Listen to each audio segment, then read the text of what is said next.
Bom dia, em nome da Escola Paulista da Magistratura, nossas boas-vindas a todas as pessoas que participam conosco desse curso Mulheres em uma Cidade Sustentável. É uma grande honra para a escola recebê-las aqui, a todos os participantes, e dizer da nossa satisfação em ter esse trabalho coordenado pela doutora Tereza Cristina Cabral Santana, pela doutora Rafaela Caldeira Gonçalves, doutora Daniele Galhano Pereira da Silva, doutora Renata, que também na Comesp, aqui na escola, realiza um trabalho excepcional nessa área de divulgação do bom conhecimento jurídico, das boas práticas e de disseminação do conhecimento em geral. Muito obrigado às coordenadoras, também às defensoras que participaram aqui da coordenadoria e às advogadas. Hoje aqui a doutora Cláudia Luna, que também nos honra com a participação como debatedora, doutora Sheila Carvalho. Para a escola, como eu disse, é sempre uma oportunidade de compartilhar conhecimento e de trazer não só magistrados e magistradas, mas a toda a comunidade jurídica e todos que se interessam por um aperfeiçoamento da nossa sociedade, a discussão de temas tão relevantes e principalmente nos momentos de crise que temos enfrentado. Então, para nós, de fato, é uma grande satisfação, eu reitero os agradecimentos e desejo a todos um ótimo curso. Passando a palavra à doutora Cristina. Bom dia a todas as pessoas que nos assistem. Conseguem me ouvir?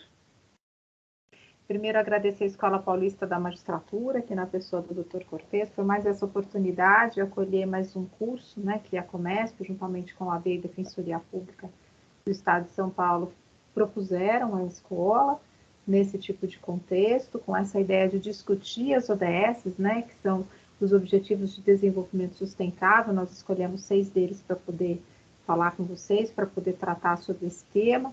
A Escola Paulista da Magistratura sempre aberta às nossas perspectivas, às nossas propostas, nessa intenção dialógica mesmo, de debate, de trazer a escuta, de proporcionar a análise de questões que são importantes, no debate da questão de gênero, trazendo sempre enfoque da questão racial, para que a gente possa olhar para essa nossa comunidade e pensar um pouco em como nós podemos evoluir, ou como nós podemos conviver a partir de determinadas perspectivas, olhando para esses objetivos que foram uma proposta na Agenda 2030 da ONU, para que a gente possa encarar essas situações sob esse tipo de perspectiva, dentro desse tipo de importância.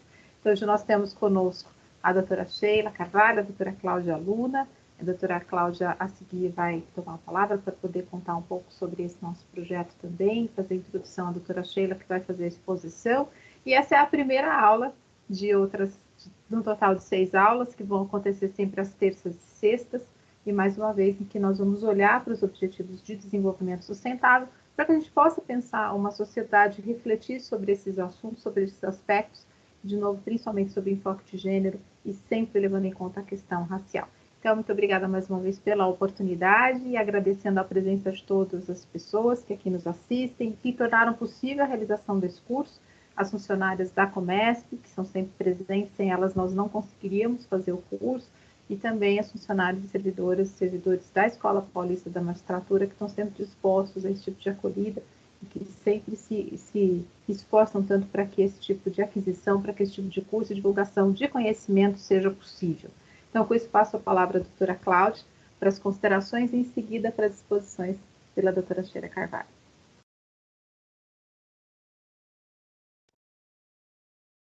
Bom, novamente, bom dia a todas as pessoas que nos assistem. Eu quero saudar o ilustre desembargador Cortez, diretor da Escola Paulista de Magistratura, e as nossas coordenadoras, Tereza Cristina Cabral Santana e Rafaela Gonçalves, pela oportunidade de somarmos esforços nessa jornada de compartilhar conhecimento qualificado a todo o sistema de justiça.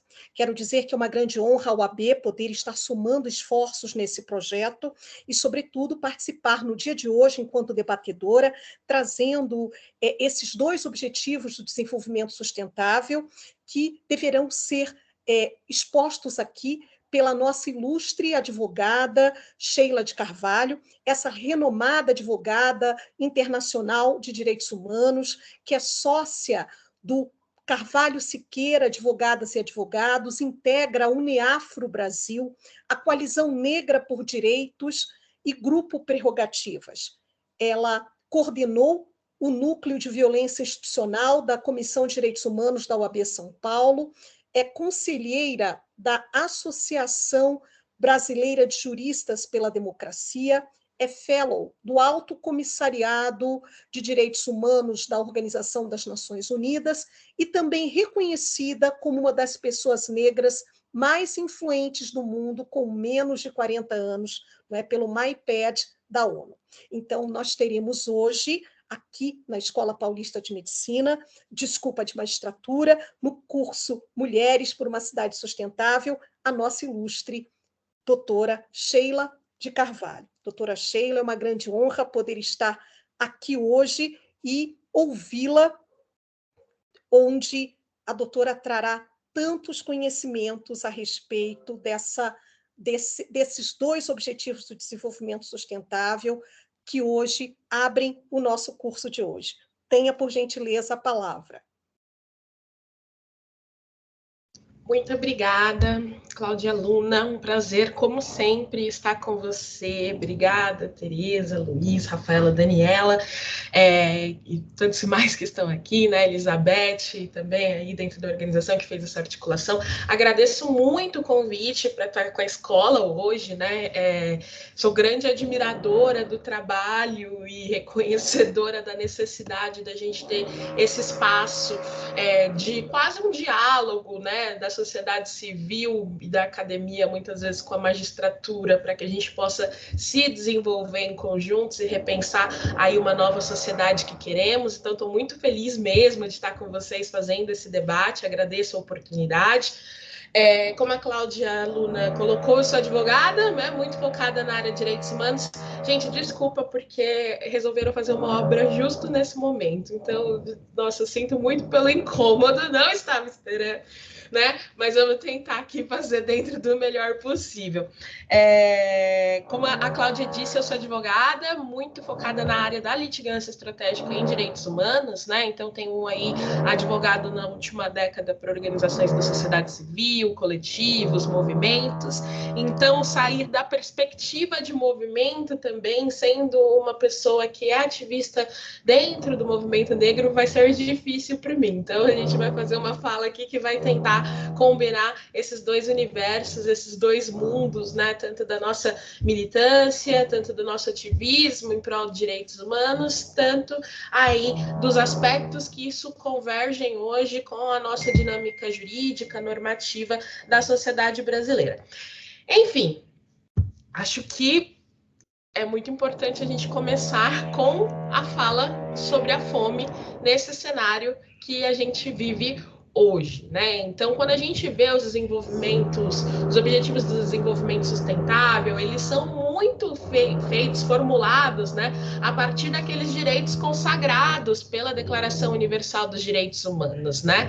E o que a gente tem ali, enquanto mais básico preceito da Declaração Universal de Direitos Humanos, é a garantia à vida, né? Então, a garantia a uma alimentação adequada, apropriada, né, ela está extremamente relacionada com o exercício desse direito, apesar da alimentação também ser considerada ali enquanto um direito por si só, né, dentro da Declaração de Direitos Humanos do âmbito da ONU. E a gente tem visto que ela tem aparecido em outros normativos internacionais também, né, e tem tido cada vez mais uma mobilização maior de preceitos e fundamentos relacionados à tentativa de garantir uma segurança alimentar enquanto um direito básico e um direito necessário para a nossa existência. Se a gente pega os nossos parâmetros constitucionais, né, os nossos preceitos constitucionais, isso está envolvido tanto com a questão da dignidade da pessoa humana, tanto envolvido com a garantia do desenvolvimento social, né, erradicação da pobreza, marginalização, redução das desigualdades sociais. Enfim, acho que é um direito que ele é interseccional,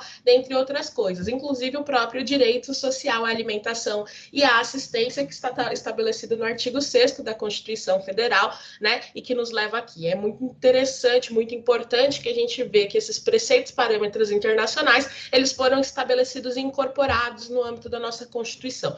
E o que a gente tem hoje, né?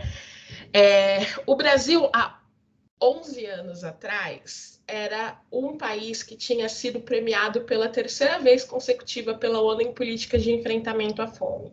Hoje voltamos a ser um país em que está no mapa da fome mundial, né? A gente teve um aumento absurdamente alto do nível de pobreza extrema no Brasil e um aumento muito rápido dos níveis de insegurança alimentar, né? A gente sabe que a situação pandêmica que a gente passou nos últimos 2 anos tem um impacto em relação a isso, mas é importante lembrar que esse desmonte de políticas de segurança alimentar, eles estavam vindo antes desse período, né? Porém, é algo que a gente também tem que considerar nesse momento, os impactos econômicos e sociais da pandemia, né?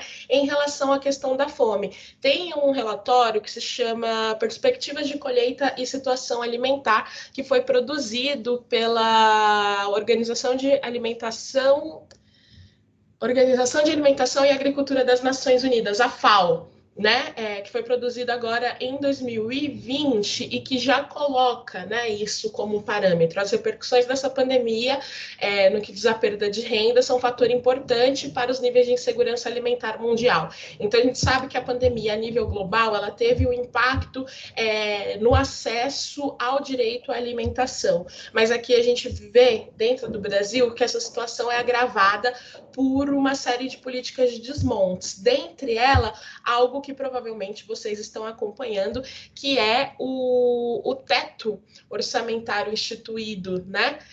Que limita os gastos com direitos sociais. Hoje, a gente tem, no âmbito do Supremo Tribunal Federal, uma arguição de descumprimento de preceito fundamental, a DPF 831, que discute exatamente discute, na verdade, a necessidade de que seja flexionado o teto, né, de gastos sociais estabelecidos aí em 2016, se eu não me engano, acho que foi a emenda constitucional... Esqueci o número da emenda constitucional, mas foi uma emenda constitucional de 2016, 95, emenda constitucional 95 de 2016, que ela seja revertida no que se trata ao enfrentamento à insegurança alimentar por parte do Estado brasileiro, né, de ter uma necessidade de ser garantido, né, gastos necessários ao combate à fome, dentro de uma linha do mínimo existencial, né, que eu acho que quando a gente está falando de fome, a gente está falando isso, né? O mínimo existencial, a política que a gente tem que ir diretamente, que garante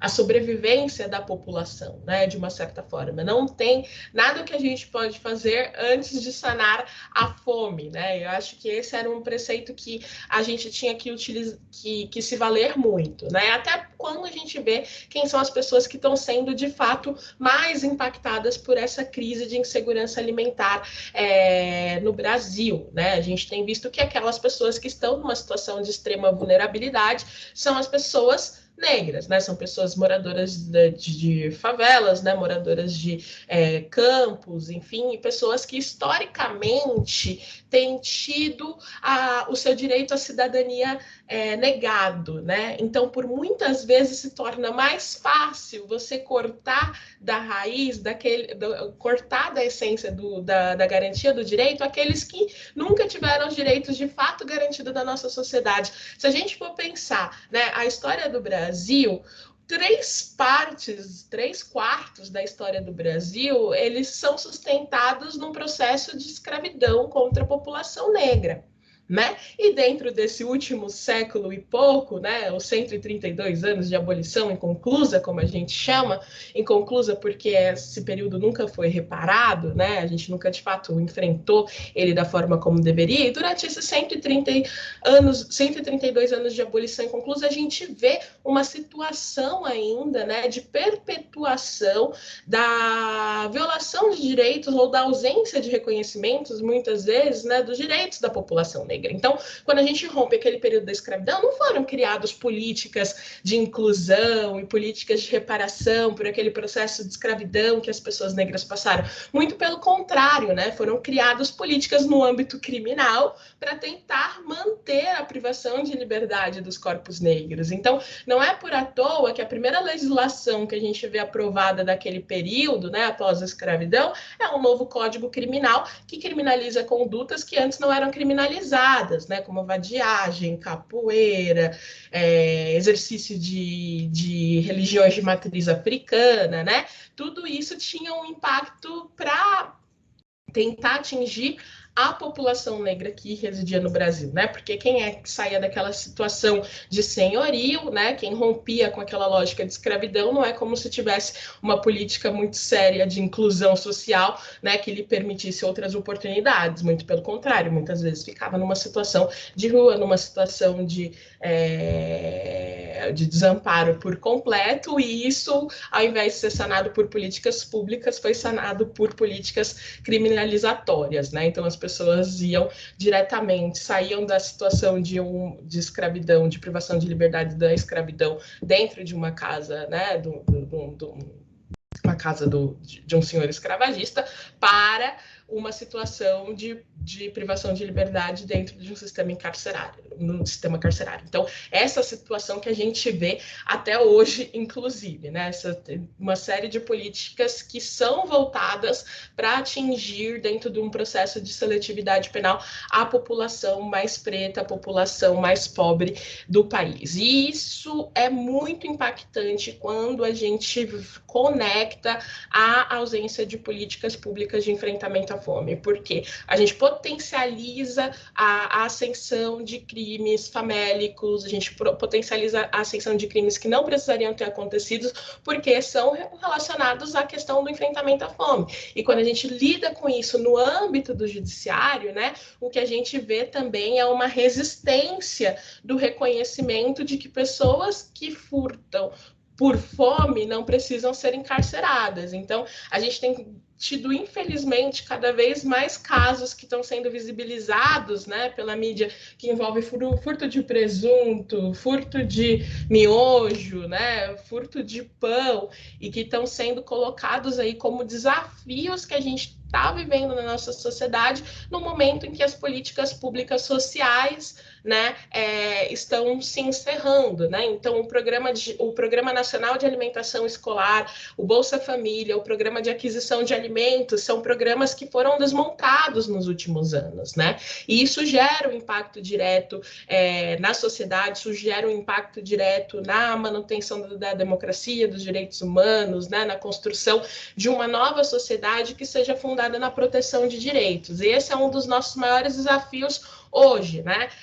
No limite de como a gente implementa os Objetivos de Desenvolvimento Sustentável, né, e muitos deles hoje relacionados a essa questão da criação de cidades mais justas, né, e cidades com respeito a direitos humanos, mas cidades também que não tenham fome, né? Que a ausência de fome seja um princípio, um parâmetro de sua existência, né? E isso nos coloca enquanto um desafio. Lógico que, dentro de uma ausência de Estado, a gente tem visto um crescimento maior de políticas mobilizadas pela sociedade civil, ações, né? Não digo políticas, mas ações mobilizadas pela sociedade civil, né, de tentar, de uma certa forma, suprir essa ausência do Estado dentro das suas comunidades, né?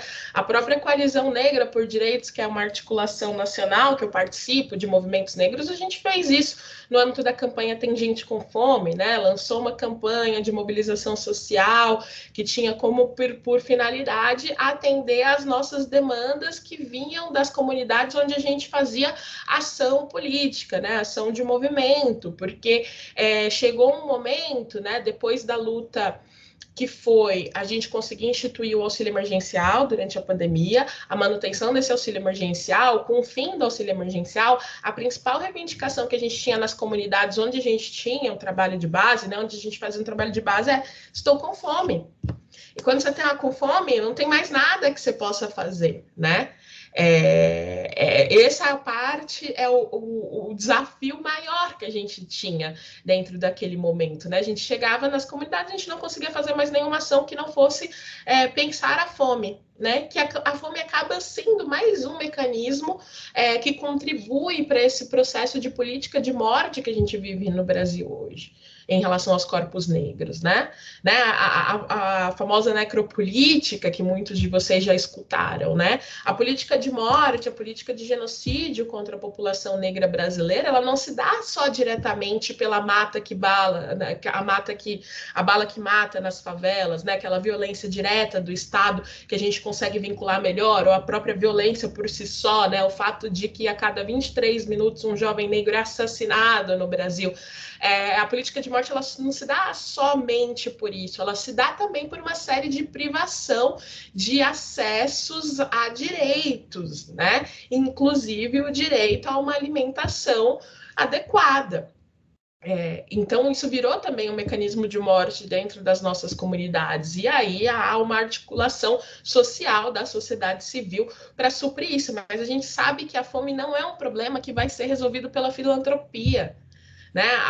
A fome não vai ser um problema que vai ser resolvido pelo voluntarismo, né? Não é isso. A gente precisa de políticas concretas de Estado para conseguir enfrentar a fome. Né? Então tem muitos desafios que vão ser colocados agora a partir de 2021, que são desafios maiores, inclusive, do que a gente já viveu em uma história recente do Brasil, né? Porque sim, a pandemia é um fator que agrava um problema que já era urgente. Então tem uma pesquisa realizada pela Rede Brasileira de Pesquisa em Soberania e Segurança Alimentar, Rede Pensan, né, que ela fez essa pesquisa em 2020, quando houve já o encerramento do auxílio emergencial. E já essa pesquisa ela já demonstra um aumento da insegurança alimentar no contexto da pandemia, né, com esses marcadores étnicos raciais. Então, a pesquisa aponta que hoje no Brasil a gente tem 55% dos lares brasileiros, o que corresponde a 116 milhões de pessoas que convivem com algum grau de insegurança alimentar no Brasil de hoje, né? Hoje, de acordo com essa pesquisa, são 19 milhões de brasileiros que estão numa situação de plena fome. O dobro do que a gente tinha em 2009, 10 anos atrás. Então, a gente tem um desafio gigante, né? Um crescimento dessa situação de insegurança alimentar, um crescimento que combina isso com o crescimento do desemprego, com o crescimento do endividamento, né? São vários fatores que, combinados, eles vão agravando ainda mais a situação, né? E os dados dessa pesquisa da Pensan, eles apontam que a fome ela assola mais famílias chefiadas por mulheres brancas e negras, né? Que são aquelas que já têm uma severidade de acesso, né?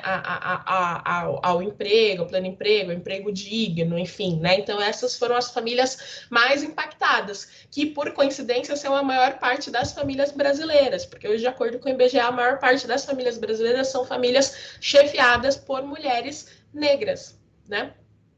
Essa é a nossa situação, e são aquelas que estão em maior situação de pobreza hoje, né?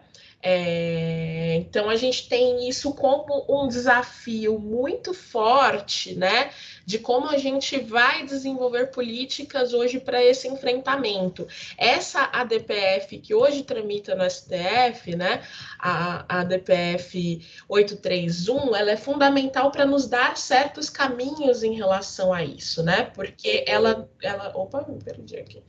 Ela vai fazer uma discussão de possibilidades, né? Então, para a gente começar a pensar novas políticas, a gente precisa tirar as barreiras que limitam a instituição dessas políticas, né? O teto de gasto não pode ser uma barreira para a discussão, para a limitação de políticas em relação à fome, né? A gente tem como pensar uma justiça fiscal efetiva, uma justiça fiscal eficiente, mas uma justiça fiscal que proteja direitos, né? Inclusive, há essa linha da justiça fiscal em prol de direitos humanos que está sendo abordada em outra DPF que está no Supremo Tribunal Federal hoje, que discute especificamente a constitucionalidade da emenda constitucional do teto de gastos, né? É possível a gente criar limites para o gasto público? Sim, mas a população não pode ser afetada para elas tendo reduzida o seu acesso a políticas públicas de garantia de direitos humanos por conta conta desses tetos, né? Então a gente tem vários desafios maiores, né? Inclusive pensar aí de onde vai vir esses financiamentos de pesquisa, de onde vão vir essas políticas de enfrentamento à fome. A gente tem o fim hoje de um programa histórico de reconhecimento de transferência de renda, de um programa, inclusive, que reduziu a violência doméstica, né? Reduziu a violência contra as mulheres, que foi o Bolsa Família. A gente tem vários estudos que apontam, né, como o Bolsa Família foi benéfico para uma situação de enfrentamento à fome, de redução da pobreza, de redução das desigualdades, né, de redução à violência contra a mulher, porque era a mulher que fazia a gestão do Bolsa Família, né, e isso permitia muitas vezes que mulheres saíssem de situações domésticas de violência que enfrentavam, infelizmente, nos seus lares. E a gente tem isso a gente tem a derrubada desse programa por um programa que vai existir somente até o final de 2022. Então, o que nos espera, né, a partir de 2022 ainda é extremamente incerto, mas a gente tem que considerar uma possibilidade de trazer esses parâmetros internacionais para a consecução de políticas públicas de enfrentamento à fome aqui. A gente tem que voltar a tentar fazer com que essas políticas de insegurança alimentar que vêm, né, dos estados também, né, a partir do município, dos estados, enfim, elas consigam ter o impacto realizado, e a gente precisa ter uma política nacional, uma política de estado de enfrentamento à fome. Eu não sei se vocês sabem, mas também os conselhos, né, pararam de ser efetivos nos últimos anos, então a gente tinha um conselho muito ativo de enfrentamento à insegurança alimentar, né, que tinha, inclusive, era um sistema nacional que se reverberava dentro dos estados federativos, né, e por muito tempo foi o parâmetro de onde saíram as principais políticas de enfrentamento à fome do Brasil, e esses conselhos hoje estão em situação de desativo, né, então a gente precisa recuperar isso também, fazer uma construção política de políticas que envolvam o pensamento de vários setores, né, então sociedade civil pensando junto com o governo, pensando junto com a academia, pensando junto com instituições do sistema de justiça, que a gente sabe como essas instituições vão ser importantes para a garantia de direito nesse momento em que as políticas públicas no âmbito executivo estão falhas, né? Enfim, Cláudia, acho que passou aqui meus 20 minutos, mas eu agradeço muito a oportunidade de estar dialogando um pouco com vocês, né? E agradeço aí por trazerem esse tema tão relevante nesse momento para o centro dos nossos debates.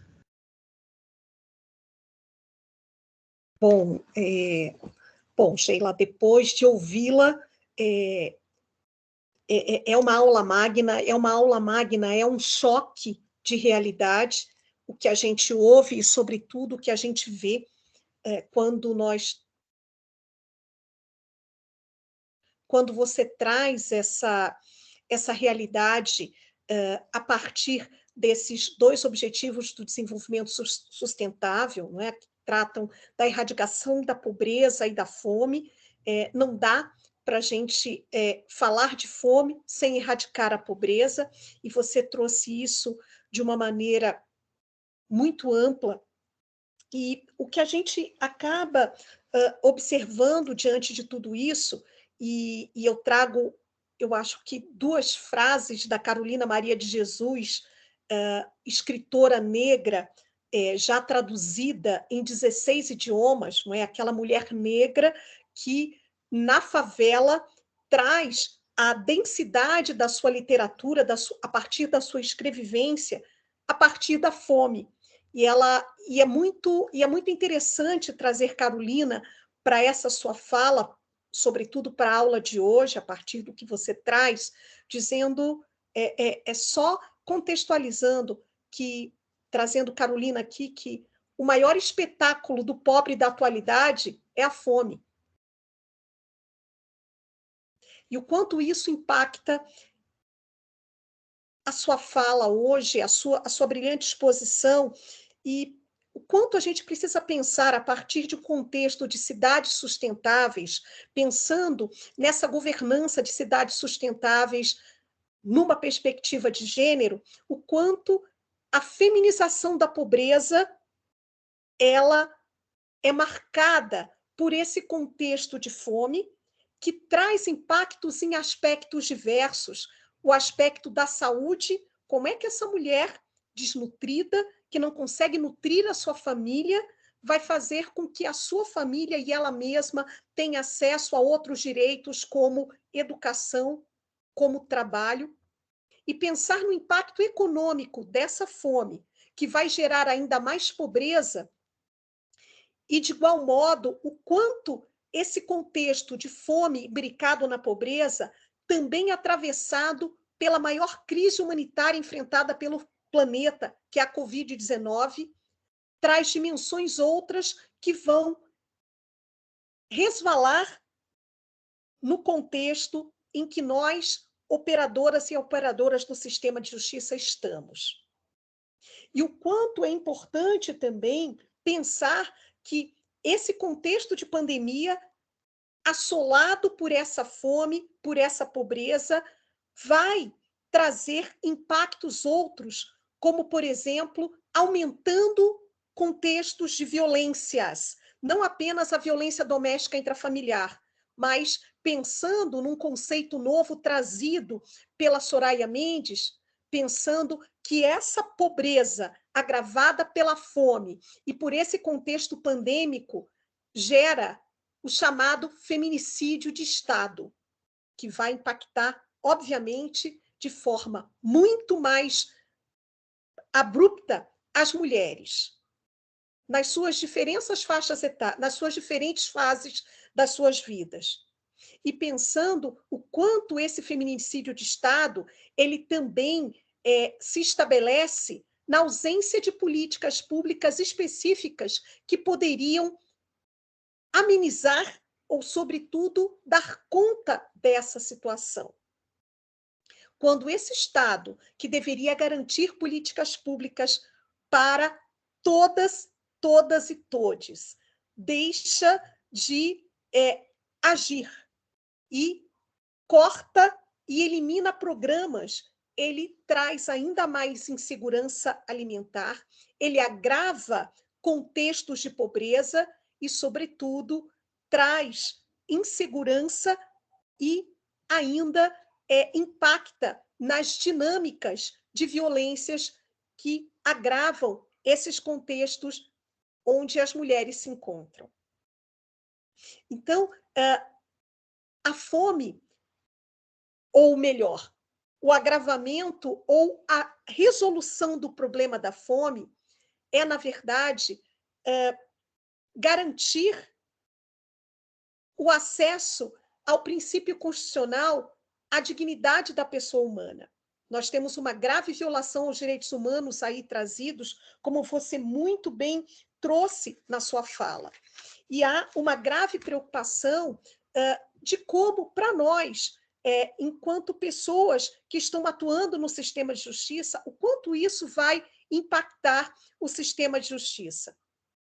E trazendo um pouco disso, o quanto essas famílias que têm, na sua maioria, lares chefiados por mulheres, terão problemáticas mais agravadas quando nós pensamos no direito das famílias, na questão da violência doméstica intrafamiliar, o quanto isso vai agravar quando nós pensamos, por exemplo, no direito previdenciário, onde poderia haver, por exemplo, nos benefícios de prestação continuada para essas famílias que se encontram em contextos de miserabilidade, onde há limitadores muito maiores.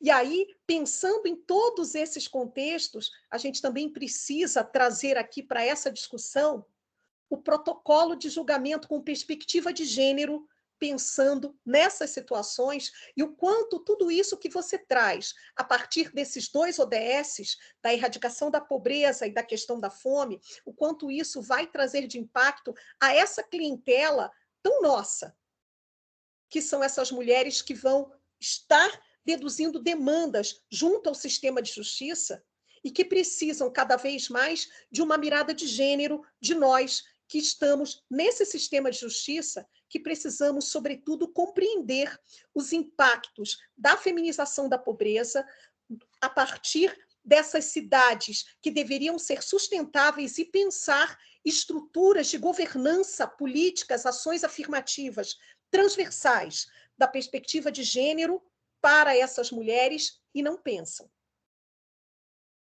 E o quanto esses impactos serão sentidos por essas mulheres que estarão nesse sistema de justiça, enquanto clientela. As suas famílias que estarão nesse sistema de justiça enquanto clientela. Clientela, por vezes, da perspectiva ou na seara penal, na seara da família, na seara da violência doméstica intrafamiliar, na seara previdenciária e de várias outras dinâmicas do trabalho, assistência e tudo mais.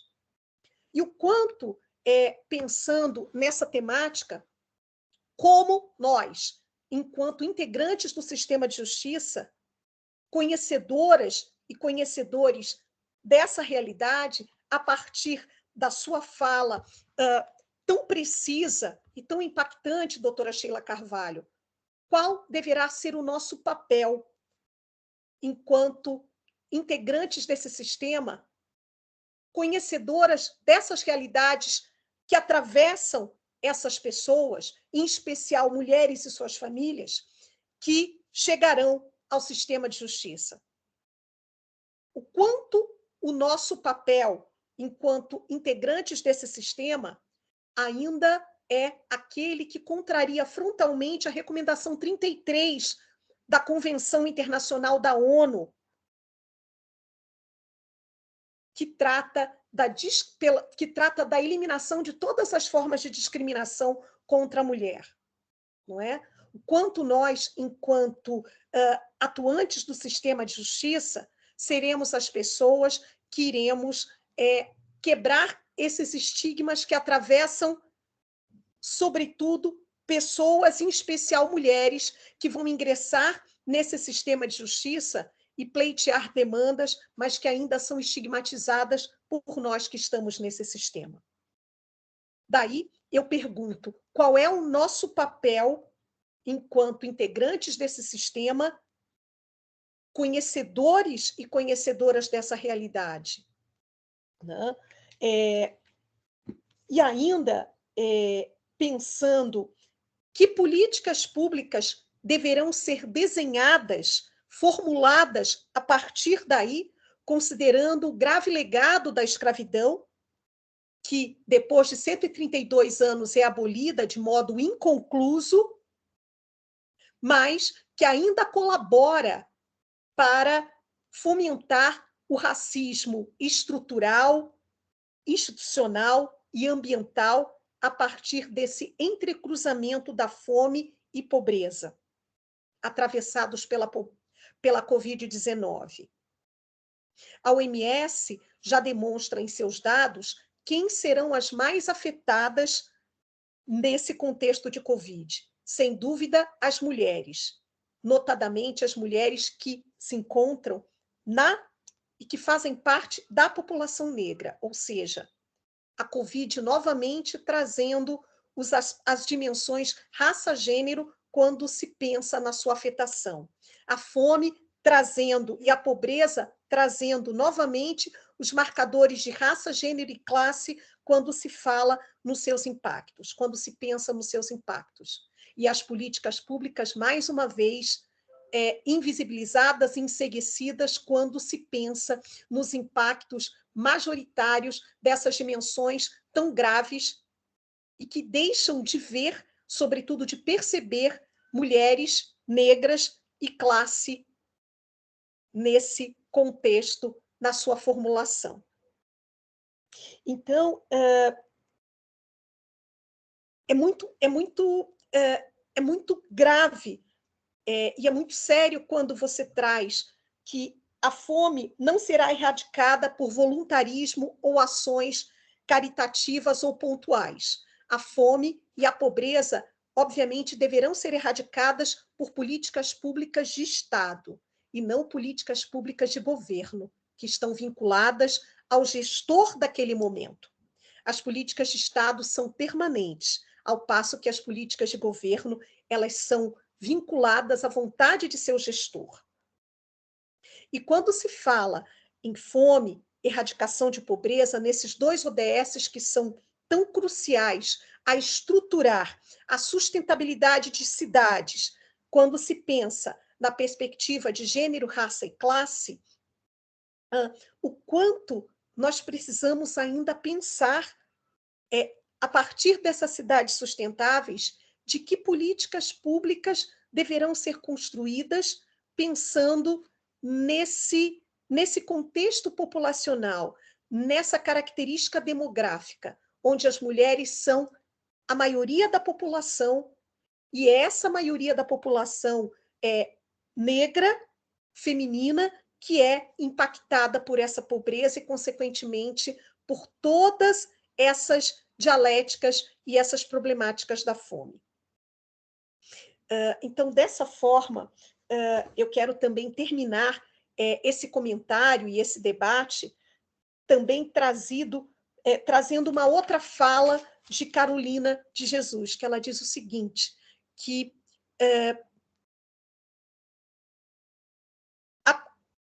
o Brasil deveria ser governado por alguém que passa fome, porque a fome também é professora. E o quanto nós devemos aprender com a fala de Carolina para que possamos, a partir desta aula de hoje, sentirmos o que é a fome e os impactos da fome nas clientelas que hoje acessam o sistema de justiça, onde nós estamos realizando as nossas atuações, e o quanto se tem a dimensão dessa situação tão perversa na nossa sociedade.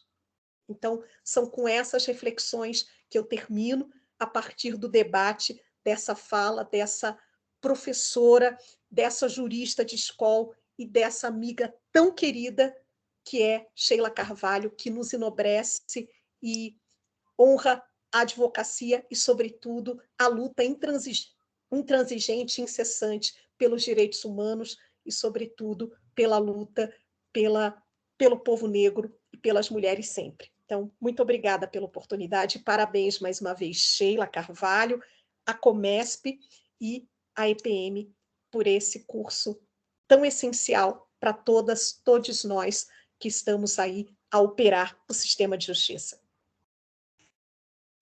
Bom, tocada, né, pela essa fala contundente de doutora Cláudia, aliás, todo o espaço que ela ocupa, ela sempre vem com uma fala muito tocante mesmo, né, de tirar a gente, sacudir a gente mesmo, né, e também da fala potente da professora Sheila, né, e aqui faço um resgate, né, da nossa idealizadora desse curso, né, do desembargadora Angélica, né, nossa coordenadora até muito pouco tempo atrás, né, que é uma senhora também muito à frente do seu tempo, né, a doutora Angélica sempre trouxe essa preocupação, né, com os direitos humanos, com o meio ambiente, com a sustentabilidade, né, mas que hoje, né, se pensar a Agenda 2030 já era extremamente complexo, hoje com a pandemia, né, como bem a doutora Cláudia pontuou na fala dela, né, diante de todos esses desafios nas diferentes áreas, né, previdenciária, trabalhista, criminal, né, hoje, então, depois da pandemia do Covid-19, ficou mais complexo ainda, né, então o desafio para nós no sistema de justiça é ainda maior, mas eu acho que o propósito do nosso curso, né, nessa nossa terceira edição,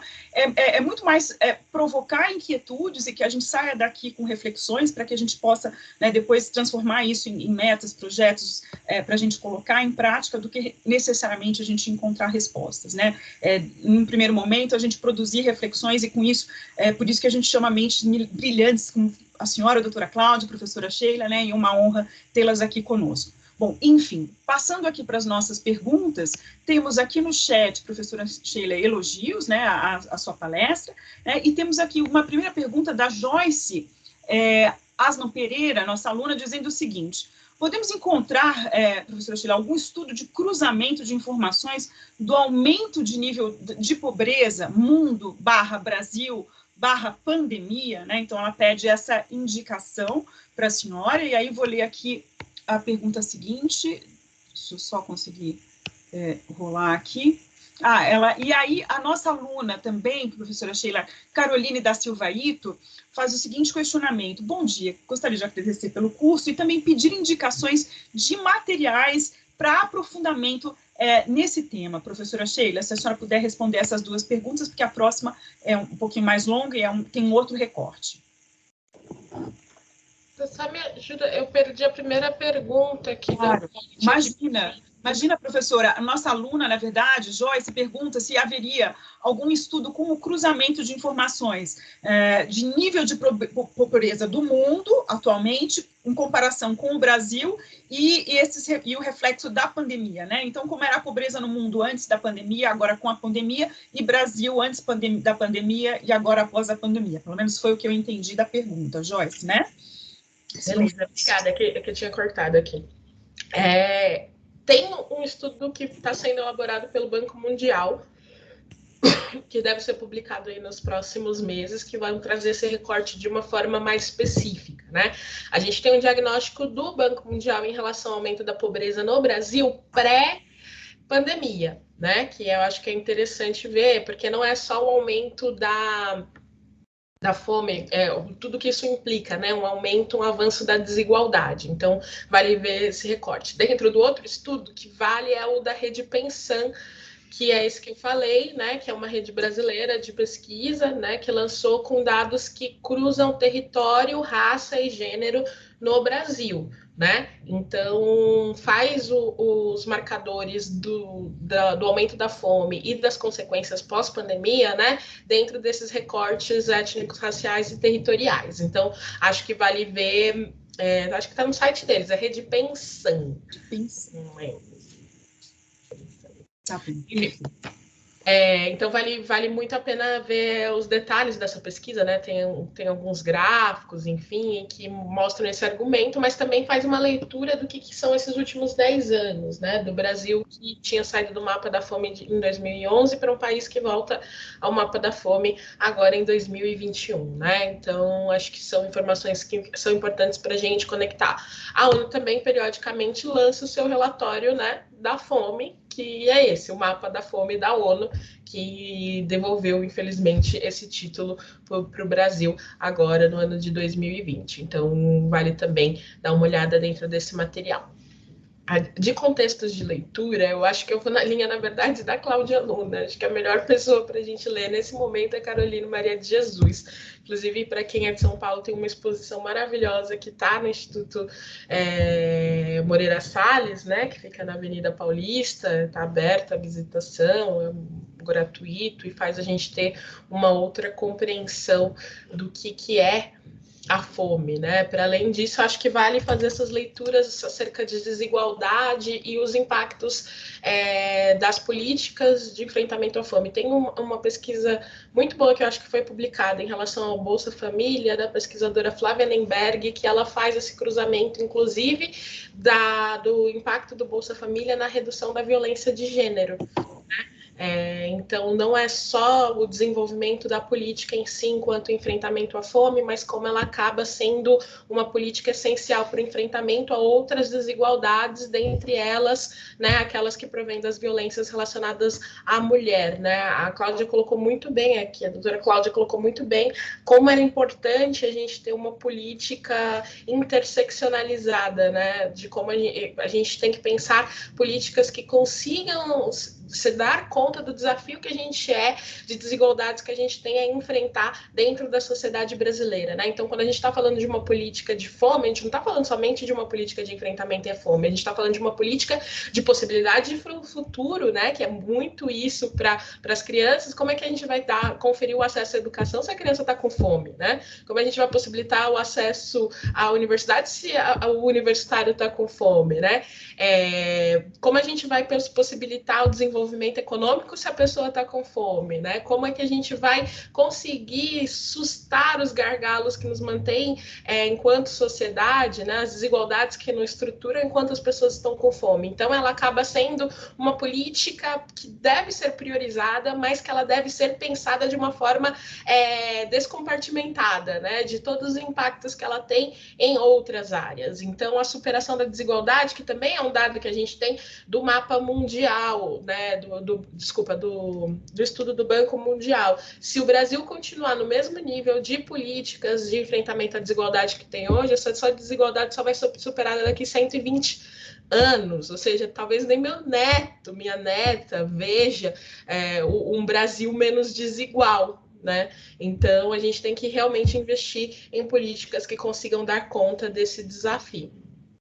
Professora Sheila, a senhora sabe que a senhora me trouxe uma lembrança aqui de uma fala da doutora Maria Silvia, num dos cursos aqui, né, ela falando da atuação do GLE10 junto com as promotoras populares, né, e ela falando que durante a pandemia isso foi uma coisa que teria tocado muito ela, estou resgatando que tem muito a ver com a sua fala, né, de como a atuação nas comunidades e junto com as promotoras, né, as mulheres vítimas de violência traziam muito isso, né, que estava sendo emergente naquele momento, né, não é que a violência tinha terminado, né, isso, mas que elas estavam sem ter o que comer, né, e isso me tocou muito na fala da doutora Maria Silvia, quando ela expôs aqui para nós na escola, né, se alinhando muito a isso que a senhora está trazendo hoje aqui, né, mas dando seguimento aqui às nossas perguntas, temos aqui uma pergunta da nossa aluna Vanessa de Azevedo Atayama, que foi inclusive minha funcionária, um abraço carinhoso, Vanessa, ela coloca o seguinte: bom dia, sou servidora e faço parte do projeto do lixo do bem. É um dos resíduos que queremos ressignificar e é justamente o desperdício de alimentos, através da divulgação da Lei 14.016 de 2020, de combate ao desperdício nos supermercados, para que os alimentos próximos ao vencimento, que não são mais vendáveis, possam ser doados a ONGs que atendem à demanda alimentar dos moradores de rua. Mas, infelizmente, o alcance pelo viés do terceiro setor é pequeno. Aí ela faz um questionamento aqui, né? Não seria possível criar um link legal entre o desperdício das empresas e benefícios legais / fiscais para incentivar essa conexão entre empresa e ONG, desperdício e falta, atendendo além da satisfação da fome, a redução na geração de lixo e desperdício de alimentos? Muito obrigada. Ela né, faz esse questionamento, se a gente não poderia pensar em algo nessa linha, né? E temos aqui também a Maria de Fátima de Jesus Agostinho Ferreira, nossa aluna, que fala excelentes colocações, de fato a luta será grandiosa, e principalmente no momento atual que o Brasil vivencia, temos enormes retrocessos. Enfim, excelente ideia, né? Não sei se a professora Sheila e a doutora Cláudia querem fazer algum comentário a respeito dessa ideia da nossa aluna Vanessa, pois não?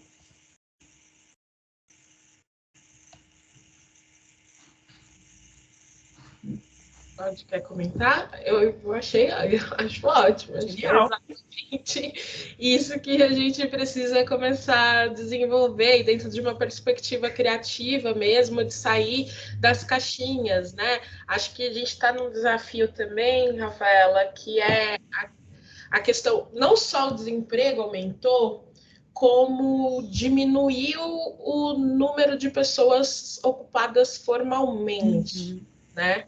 Então, a gente tem cada vez mais uma situação de pessoas que até estão ocupadas, mas estão ocupadas numa situação de fragilidade, né? Numa situação de quase um arranjo ali, né? Está ocupado, mas pode não estar ocupado em qualquer momento, né? E isso só faz parte das dinâmicas e desafios que a gente tem dentro do nosso mundo hoje, né? De como a gente vai lidando com essas outras formas de geração de renda, como a gente vai lidando com essas outras formas de mecanismos de sobrevivência, né? Como a tecnologia se coloca dentro de tudo isso, né? E até pensar políticas que a tecnologia pode ser útil, né? Porque a tecnologia não é só algo que vai sustando direitos, né? Ela tem que ser algo que pode ser aplicada para garantia de direitos. E isso está do nosso desafio, conseguir se reinventar dentro dessa proposta, da Vanessa, enfim, foi por outro lado, mas dentro dessa proposta, dentre outras, do tipo de conseguir usar a inovação como um elemento, né? Também de repensar as políticas.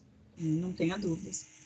Doutora Cláudia, a senhora quer fazer algum comentário? Gente, olha, muito importante o que a Vanessa traz, porque, veja, essa responsabilidade, ela não pode ser pontual, ela não é só da sociedade civil, ela não é só do governo, ela é de todos nós. Então, o que a gente observa?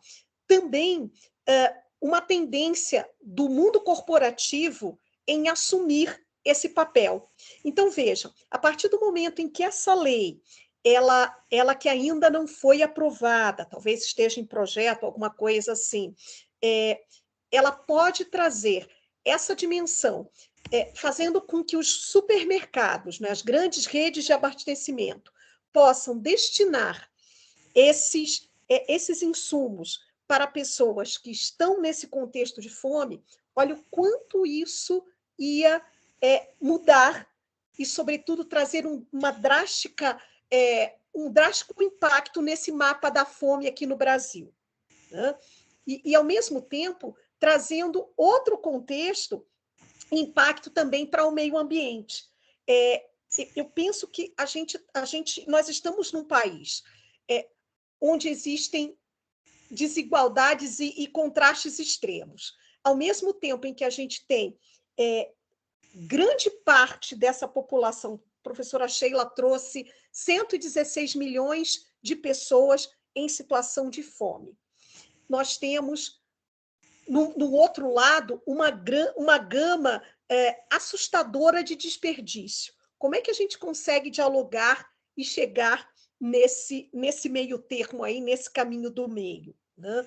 Eu penso que fazer entender que esse desperdício ele precisa, a gente precisa desenvolver uma cultura de reaproveitamento, de sustentabilidade a partir desse reaproveitamento e, ao mesmo tempo, buscar uma responsabilidade social dessas grandes empresas, em especial as de abastecimento, para que também possam se engajar nessa luta, né? O quanto isso também traria uma mudança drástica nesse cenário, mas que essa responsabilidade não fosse algo pontual, algo ocasional, mas que também pudesse se constituir em política pública de Estado também, trazendo aí dimensões, impactos, quem sabe, na isenção fiscal ou numa ótica tributária, para que essas empresas, ao se engajarem também nessa política, até considerando aí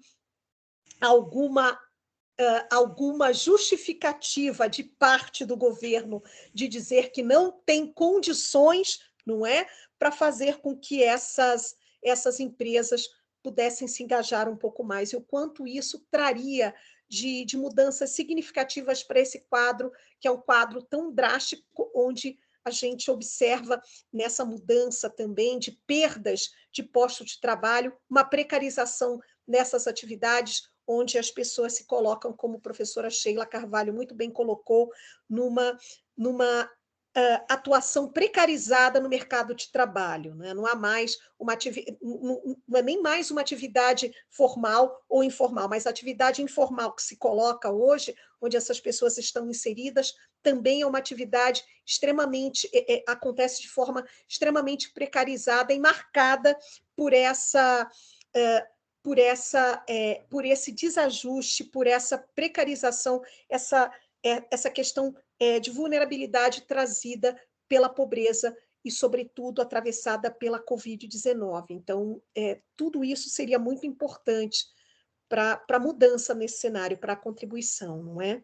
Não tenha dúvida, doutora Cláudia, até fazendo uma pesquisa rápida aqui, né? Eu verifiquei aqui pela Oxfam que o Brasil, e pelo estudo aqui da FAO, está na lista dos 10 países que mais desperdiçam alimentos no mundo, né? Então, essa questão que a Vanessa traz é muito importante, né? E tem todo o link aqui, né, com as nossas ODSs no dia de hoje, né, porque contribuem, né, para a fragilidade da questão, né, alimentar. Então, essa ideia é louvável, né, Vanessa? Acho que a gente convém pensar também numa aproximação, né, inclusive interna aqui com o TJ, né, pensar com outras, né, acho que a gente tem que começar a debater, né, e pensar junto mesmo, né, para a gente buscar soluções, né? Então, estamos aqui com as portas abertas para a gente dialogar, pensar, né, e ver o que é possível a gente se construir nessa linha do que você está propondo, porque é uma ideia sensacional. Parabéns. Deixa eu ver aqui que chegaram novas mensagens. A Vanessa colocou aqui uma nova informação. A estimativa chega... ela colocou aqui, 50%... Vanessa não colocou a fonte,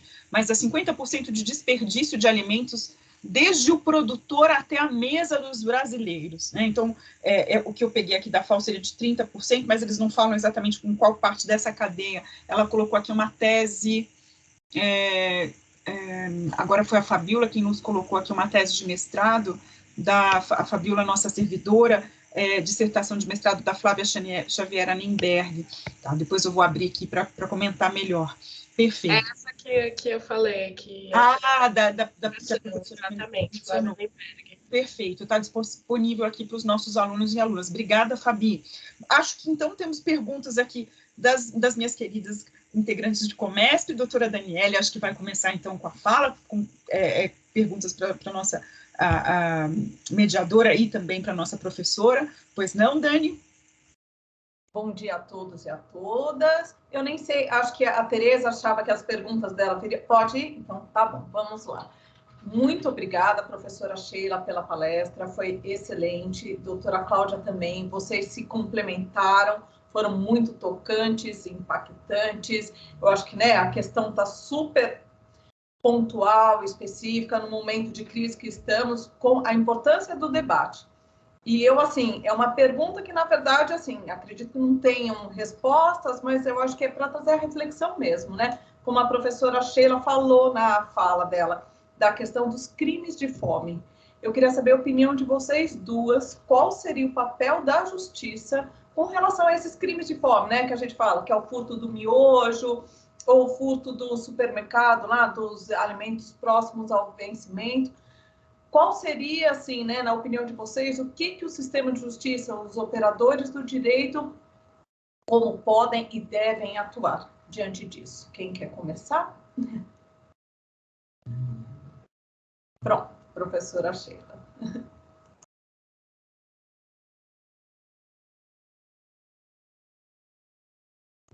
Agora foi, soltou. Essa é uma pergunta muito boa. Primeiro porque isso envolve, assim, um dos gargalos mais centrais da nossa sociedade, né? A gente precisa, em algum momento, refletir de forma mais apropriada sobre a nossa política de encarceramento em massa e quão é efetivo esse sistema de justiça penal que a gente mantém e alimenta, né? Então, o livro da Juliana Borges, da pesquisadora Juliana Borges, para mim, é uma das leituras mais fundamentais, primeiro porque é curta, direto, é gargalo, é central, né? E ela traz para nós aí perspectivas muito interessantes que a gente tem que se valer de por que esse sistema existe e para quem que esse sistema existe, né? E o quanto é efetivo para nós enquanto sociedade esse sistema existir, né? Da forma como ele está colocado hoje. Então, eu sou de uma linha do direito penal que acredita que o direito penal não tem que ser a resposta para os primeiros, para todos os conflitos da sociedade, né? A gente tem que buscar outras políticas de reparação e de dissolução do conflito. Quando você encarcera uma pessoa por um furto famélico, né? Você tá sendo o mais violento possível que esse sistema pode ser, porque a gente está falando de um sistema de proteção social que já falhou com essa pessoa, por isso que ela está em situação de fome, né? A gente está falando de um sistema de defesa de direitos que não está funcionando, e a gente está falando de um sistema de judicial que pune a pessoa por esses sistemas de proteção social e proteção de direitos humanos não serem efetivos, né? Então é o mais violento do violento. E além disso, você vai encarcera. Tem toda uma discussão que eu nem gosto muito de entrar, né, a nível de custos do sistema penal para manter essa pessoa, mas que é importante a gente considerar. Vale a pena a gente mobilizar toda essa estrutura do sistema de justiça, mobilizar toda essa estrutura de sistema carcerário, né, manter uma pessoa em situação de privação de liberdade por conta do miojo, por conta do presunto, por conta do chocolate, né, sem contar as disposições das violências racistas que estão dentro desses processos condenatórios, né, Daniela? Que é importante a gente discutir sobre isso, né? Não é por coincidência que essas pessoas normalmente que são encarceradas por esse crime sejam pessoas negras, né? A gente está falando de um racismo que estrutura esses processos de tomada de decisão. Ao mesmo tempo, é um racismo que estrutura processos de tomada de violência para lidar com essas situações. Porque é isso, quando não há um encarceramento, há uma situação de violência. A gente lembra de histórias recentes de pessoas que foram violentadas em supermercados porque estavam pegando chocolate, porque estavam pegando algum tipo de produto. Violentadas mesmo, torturadas, né? Acho que é importante lembrar o caso do Ricói, por exemplo, que torturou uma criança de 14 anos numa salinha porque pegou um chocolate, Se esse menino fosse branco e ele pegasse um chocolate, mesmo que ele não estivesse com fome, será que as consequências teriam sido as mesmas, né? Então, eu acho que a gente precisa, nesse momento, se abrir para discutir as subjetividades que mantêm as violências desse sistema. Dentre elas, o racismo. A gente precisa discutir isso de uma forma abertamente. Não é efetivo, não repara, aumenta a profunda desigualdade, essa pessoa fica fichada, o que limita para ela qualquer possibilidade de acesso pleno à sua cidadania após a experiência de cárcere, né? Então a gente só vai com esse tipo de encarceramento alimentando e retroalimentando e continuando situações, perpetuando situações de violência e violação de direitos. Então, realmente vale a gente, enquanto operadores de direito, né, enquanto pessoas que estão aqui tentando efetivar um sistema de justiça minimamente digno, refletir se esse é o tipo de investimento, né, de cárcere, de encarceramento, que vale a pena a gente fazer. Né? Se é esse sistema de justiça que a gente quer garantir para as pessoas.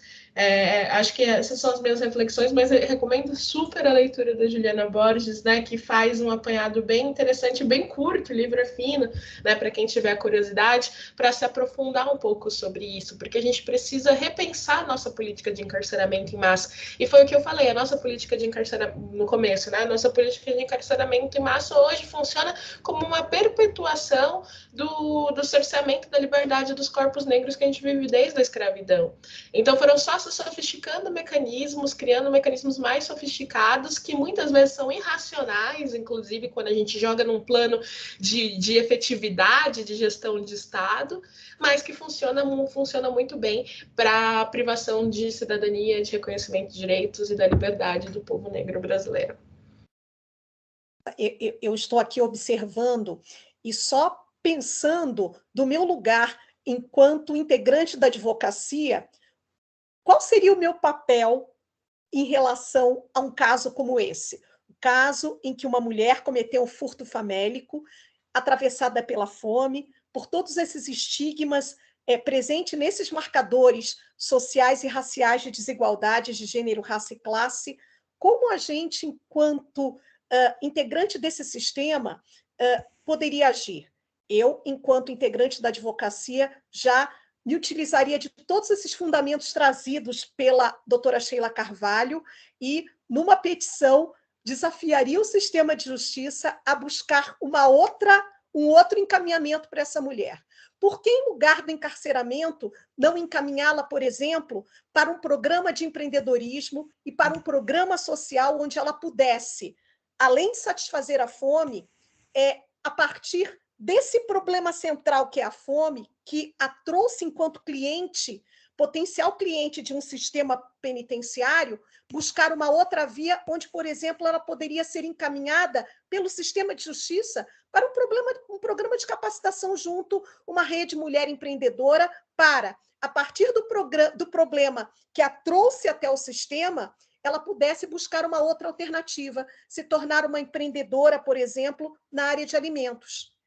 Então, veja, olha o quanto um problema poderia ser dentro da do nosso sistema de justiça, do nosso lugar, ser resolvido, encaminhado de outra forma, fazendo um exercício que a doutora Sheila acabou de dizer. É preciso que a gente saia da nossa caixa de privilégio e do nosso modo cartesiano de atuar na justiça. Eu estou aqui falando, inclusive, do nosso papel enquanto advocacia, não é? Mas eu acho que isso traz impacto para todas e todos nós que estamos nesse sistema também atuando ao recepcionarmos esse problema. Porque o cárcere definitivamente não vai resolver o problema dela. Talvez resolva de maneira muito precária o da fome, mas vai trazer outros. E não vai resolver, nem a curto, nem a médio, muito menos a longo prazo. Agora, é importante que a gente pense em alternativas outras que possam mudar toda a trajetória de mulheres como essas, não é? De pessoas como essas que estão aí no furto famélico, a fim de mostrar que existem outras possibilidades além daquelas tradicionalmente trazidas pelo direito penal. Eu acho que a gente precisa pensar em outras alternativas, né?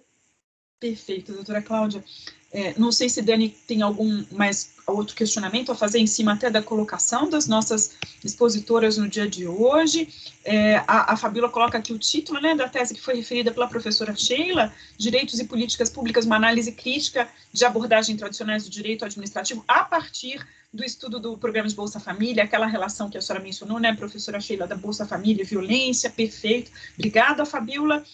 A Cláudia, nossa aluna Cláudia Gamberini Mardones coloca o seguinte: bom dia, muito importante esse debate, a realidade da fome e o direito tão distantes sempre da realidade. A Vanessa coloca aqui, obrigada, Vanessa, material também no nosso chat sobre a Convenção Abras, se eu estou lendo corretamente, sobre o desperdício de alimentos, né? E aí, acho que temos pergunta também da nossa integrante da Comércio, doutora Tereza, a fazer aqui para as nossas expositoras no dia de hoje. Por favor, com a palavra, Tê. Bom dia a todas as pessoas que nos acompanham. Conseguem me ouvir? Só complementando um pouco, super interessante. Obrigada às duas pela exposição, reflexões muito importantes e interessantes, né? Essa fala da doutora Cláudia, né, de como a gente faz para repensar o direito e a atuação do sistema de justiça dentro de todos esses desafios que nos são trazidos hoje na atualidade, né? Em outras palavras, sair um pouco dessa caixinha e conseguir construir, na verdade, nessa nossa intenção de também operacionalizar políticas públicas de enfrentamento à violência. E esse é um desafio posto mesmo, né? Acho que a pandemia, a Sheila colocou isso de uma maneira bastante apropriada. Enfim, a gente já vinha numa situação de entrar novamente no mapa da fome. Isso antecedeu a pandemia acabou agravando isso que estava posto, na verdade. Isso traz desafios para o sistema de justiça, dentre eles isso que a Dani fez a pergunta, né, sobre o furto famélico, enfim, ou a subtração de alimentos. E eu estava esses dias ouvindo um especialista falar sobre o efeito que a fome traz dentro desse contexto, e neurológica e biologicamente mesmo, metabolicamente, e as alterações que ela produz dentro do organismo que impulsionam as pessoas a praticar determinadas ações que elas não praticariam se não estivessem com fome, e o tanto que isso tem interferência na prática e no cometimento de várias violências, né? Porque a gente, no sistema de justiça, trata basicamente de violências, né? Se a gente for pensar não só na seara penal, mas também civil, né? Em família, enfim, todas as atuações que nos permite fazer dentro desse sistema, mas que isso efetivamente produz essas alterações e o quanto a gente precisa repensar, né? E porque são desafios postos, são desafios extremamente necessários. E aí entra um pouco na pergunta que eu gostaria de fazer, Sheila, e também a Cláudia, se puder, para falar um pouquinho sobre o que significa esse estado de insegurança alimentar, né? Porque a gente, na verdade, já ouvi falando como se fosse um eufemismo para contar para a gente que, na verdade, é uma situação extremamente violenta, né? Eu contar um pouco sobre o que isso significa para pessoas que efetivamente, de repente, não pararam um pouco para pensar, até porque eufemisticamente se colocou dessa forma para talvez...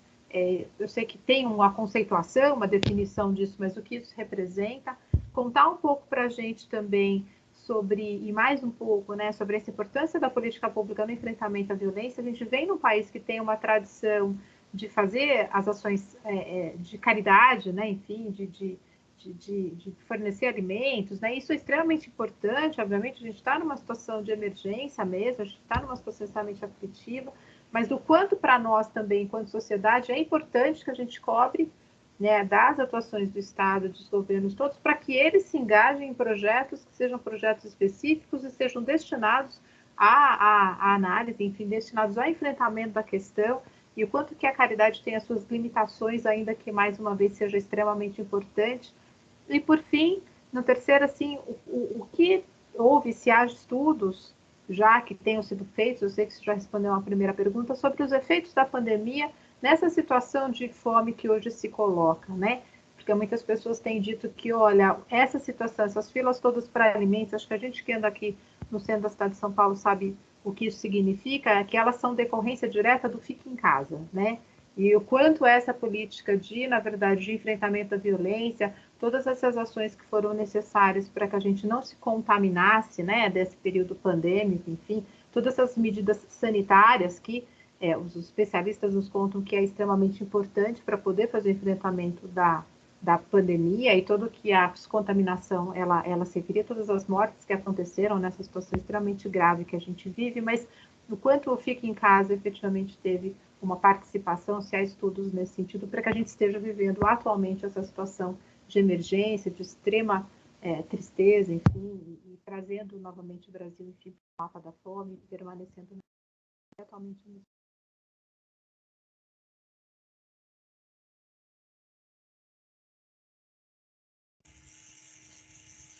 Posso responder? Cortou um pouquinho aqui no final, mas eu acho essa uma pergunta extremamente importante, né? Porque a gente está aqui falando de insegurança alimentar, mas o que isso significa? Inclusive, tem muitas pessoas do movimento negro e do movimento de segurança alimentar que não gostam da utilização desse termo, porque isso é mascarar uma realidade, né? Então, quando a gente fala de insegurança alimentar, o que você está querendo dizer? Né? Certo grau de insegurança alimentar, que nem é o que a gente tem a nível de parâmetros hoje, então, 116 milhões de pessoas no Brasil estão em uma situação de certa insegurança alimentar. O que isso quer dizer? Você não sabe de onde vai vir a sua próxima refeição. Em termos bem diretos, né? Você não sabe se você vai comer na sua próxima refeição. Você não sabe se você vai ter alimento no dia seguinte.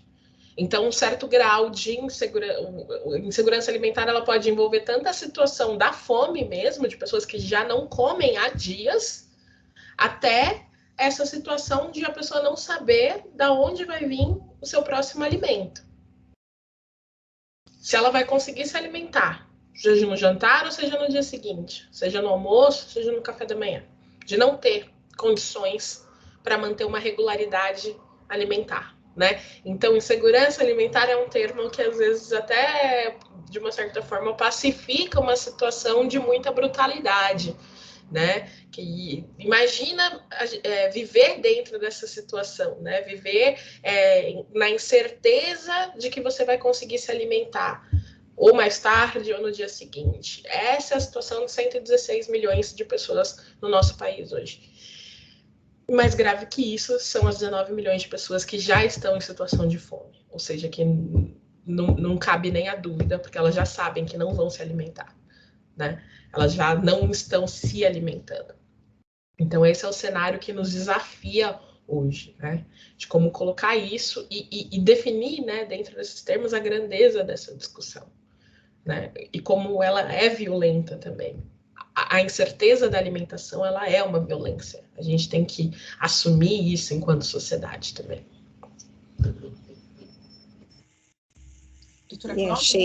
Sheila, eu acompanho você e digo realmente que o termo segurança alimentar, na realidade, ele mascara a crueldade do que está posto, que é a fome extrema que esse país, que é um país rico, atravessado por desigualdades sociais, raciais e de classe extremas, tem. Então, não adianta a gente querer dar um nome sofisticado para mascarar um problema que é sério e atravessa de forma tão perversa uma grande e considerável parte da nossa população, que é a fome. Não adianta eu dar um nome bonito para a fome extrema, que é insegurança alimentar, no sentido de dizer, dando uma nomenclatura um pouco mais sofisticada, que isso vai ser amenizado ou que vai desaparecer. Não é? Quando nós temos um Estado brasileiro atravessado pela fome e que que é responsável pelo fim e pelo sucateamento, pelo desmonte de políticas de proteção social, que seriam imprescindíveis para superação, ou pelo menos para amenizar situações como essa, nós temos um Estado que se coloca enquanto grave violador dos direitos humanos mais básicos da sua população.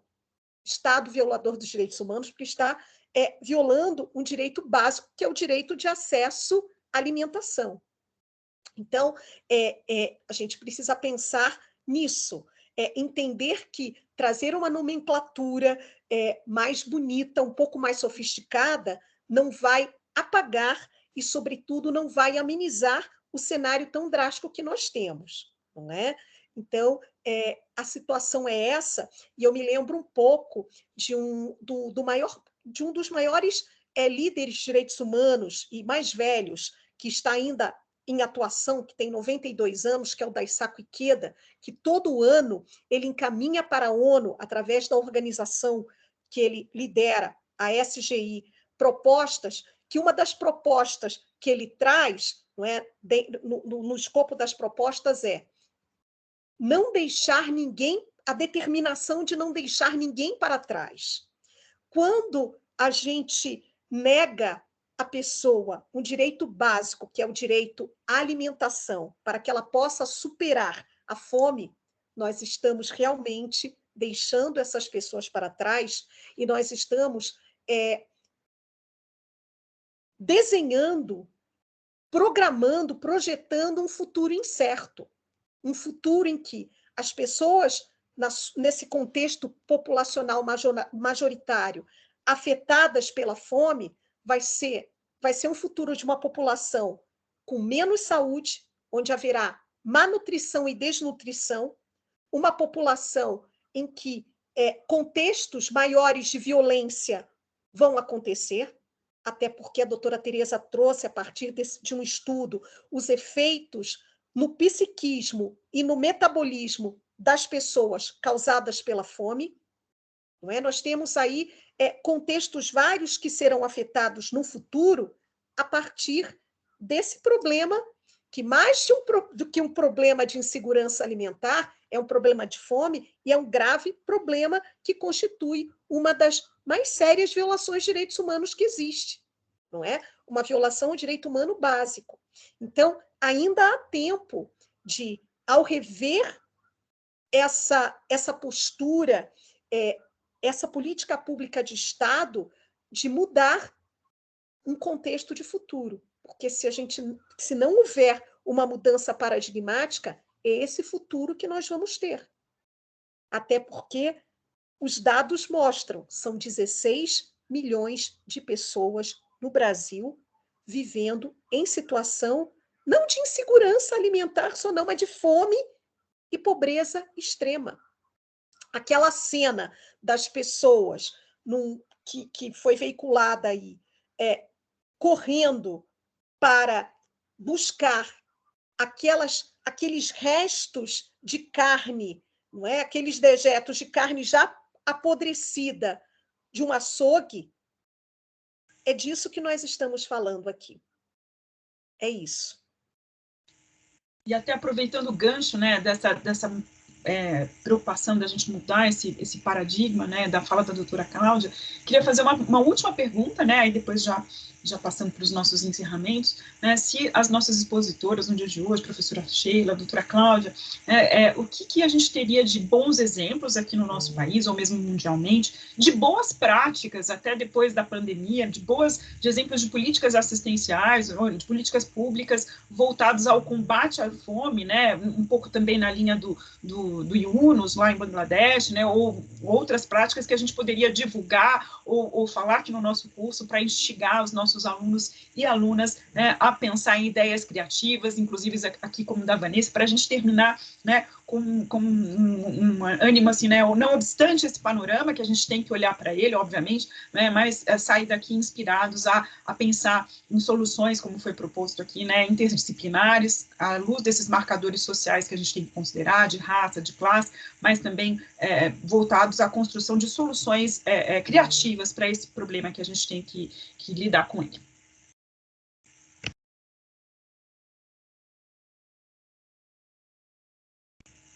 Vocês estão me ouvindo, gente? Vocês ouviram a minha pergunta? Ah, perdão. Tá. E sim, acho que tem alguns programas assim que se destacam, né? Assim, do marco internacional a gente tem o Fome Zero, que foi, né, ganhou várias premiações por muito tempo, né? Enquanto um programa que buscava fazer esse enfrentamento. A gente tem um programa mundial de alimentos, né? que é relacionado à questão das comunidades de pequenos agricultores, de tentar potencializar aí a questão da agricultura familiar, porque acho que a gente precisa também buscar outras formas de descentralizar essa produção de alimentos, até como uma forma de tentar evitar o desperdício, né? Então, são algumas iniciativas que foram dando certo, né? Então, vamos ver também o que a gente vê nesse novo cenário a partir da pandemia, né, considerando que a gente tem um estado agravado de insegurança alimentar no mundo, né, que está sendo mapeado, e o que as pessoas conseguem criar de políticas de enfrentamento com essa visão, né, enfim. Mas programas que estão focando em agricultura a agricultura familiar, né, de tentar aí fazer uma redistribuição das cadeias de abastecimento, né, que fazem esse tipo de produção, enfim, então tem sido destaques aí pelo mundo. Perfeito, professora Sheila. Não sei se a doutora Cláudia quer acrescentar algo. Sim. Eu acho que, junto a esses programas, a gente tem os programas de cozinhas comunitárias, porque as pessoas relatavam que recebiam alimento, mas não tinham gás onde preparar. Então, existem alguns programas no Rio de Janeiro, em algumas ocupações, em algumas comunidades, em que houve cozinhas comunitárias para que houvesse a preparação desses alimentos e também uma parte desses alimentos fosse comercializada para que essas mulheres que pudessem também prepará-los pudessem realizar uma ação empreendedora. Ao mesmo tempo, nós temos um outro programa que já existe há algum tempo, é um programa do próprio SENAC que trabalha com aquilo que não se aproveita dos alimentos, né?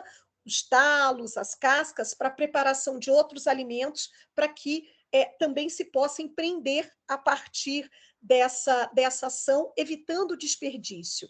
Ou seja, existem muitas coisas que podem ser feitas a partir desse cenário que é tão drástico.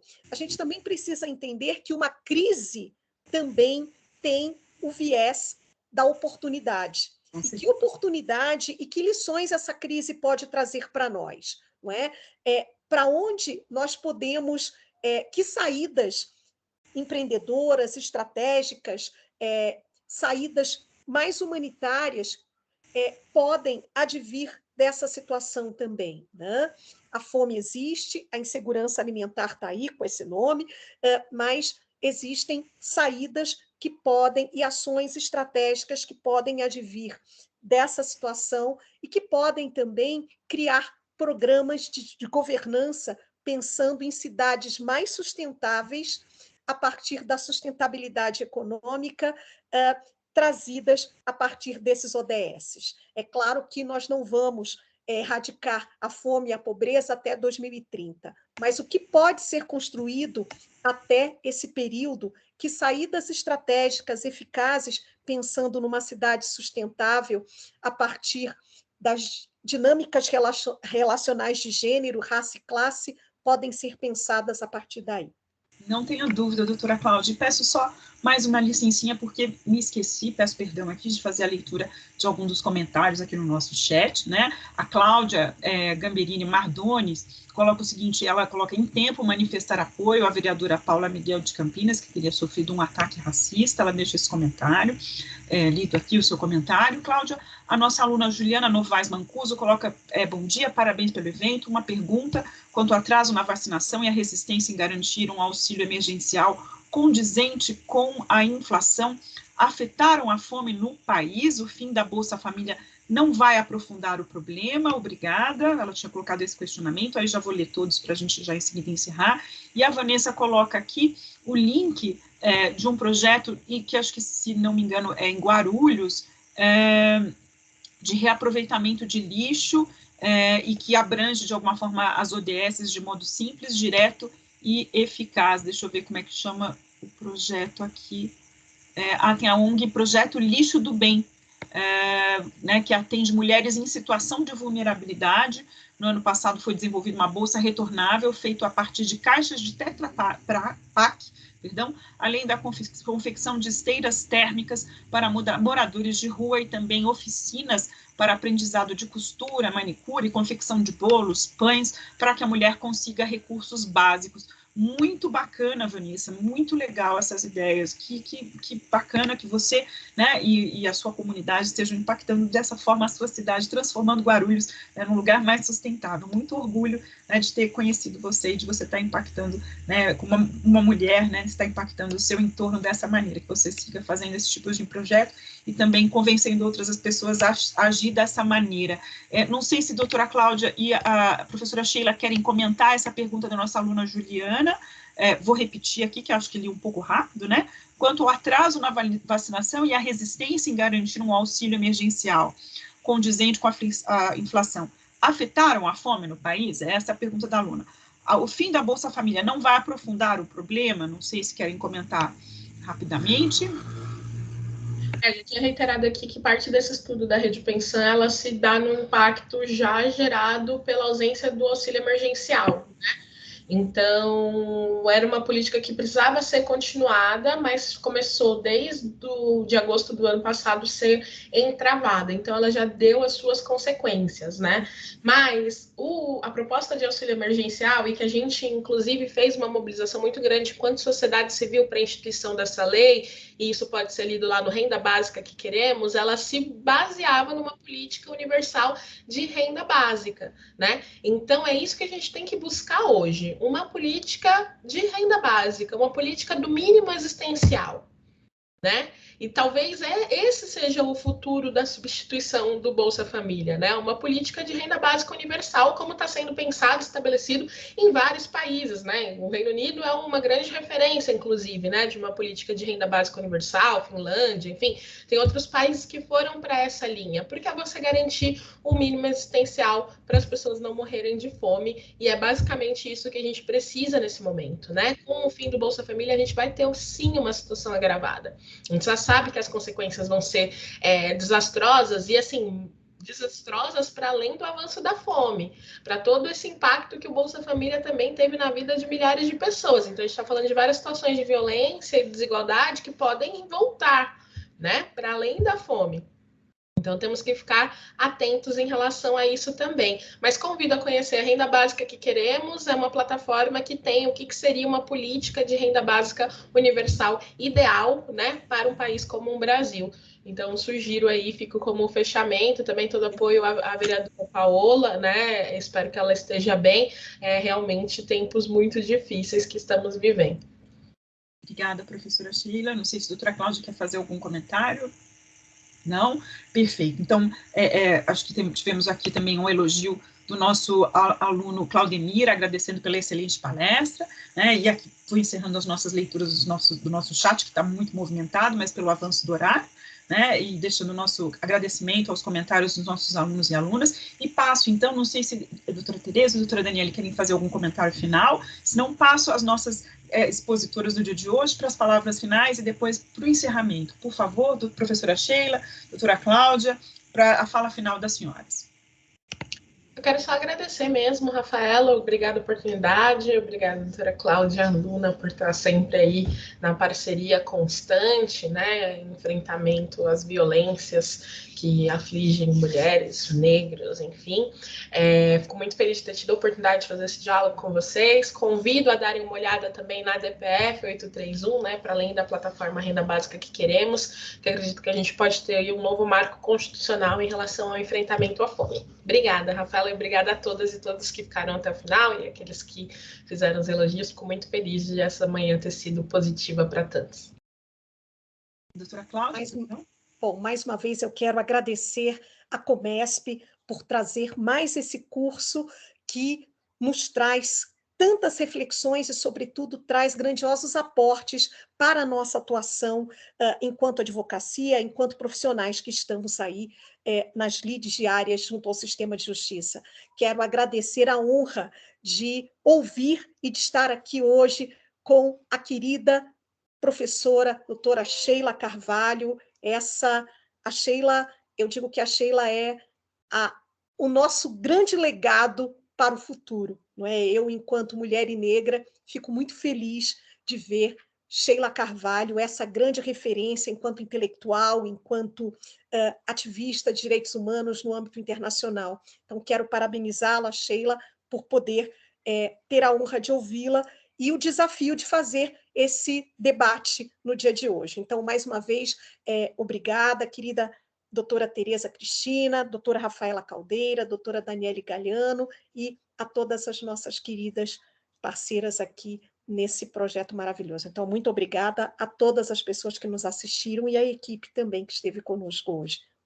Gratidão imensa. Professora Cláudia, professora Sheila, somos nós que agradecemos, né, ter aqui, nesse dia de hoje, debatendo as ODSs, né, dessa maneira interdisciplinar, transversal, né, enfim, para nós é uma honra, com pessoas da envergadura, né, como a professora Sheila, como a senhora doutora Cláudia, ativistas com A maiúsculo, né, enfim, é muito importante, é muito bom, ainda mais em tempos que requerem mais do que a nossa coragem, né, para seguir no enfrentamento às questões da violência de gênero, né, que requer também esse olhar interdisciplinar, nós, do sistema de justiça, operadores de direito, né, e ainda mais aqui na nossa casa, a Escola Paulista da Magistratura, e o que a gente acredita enquanto coordenadoria, e ouso falar isso também em nome da nossa coordenadora, desembargadora Rachid, e das minhas colegas, doutora Tereza e doutora Renata, é exatamente nesse diálogo, né, trazendo as perspectivas das outras instituições, porque o sistema de justiça é esse todo, e a gente só consegue achar realmente soluções que são eficazes se a gente mantém esse diálogo, né? E já então convidando os nossos alunos e alunas para um novo diálogo, à luz de uma nova ODS,